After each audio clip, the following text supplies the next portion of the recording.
الله اکبر.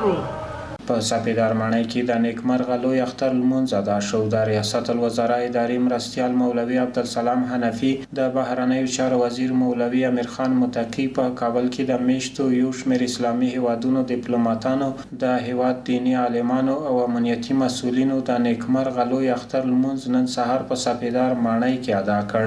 د ریاست الوزرا اداري مرستیال مولوي عبدالسلام حنفي ټولو هیوادوالو او د نړۍ مسلمانانو په ځانګړې توګه د غزې مظلومو مسلمانانو ته د اختر مبارکي وویله او زیاته کړه نن په ټول هیواد کې په بشپړ امنیت او آرامۍ کې خلک د اختر خوشحالۍ نمانځي. الله اکبر. الله اکبر. إنا أعطيناك الكوثر. الله أكبر. محمد وآله وأصحابه أجمعين برحمتك يا أرحم الراحمين.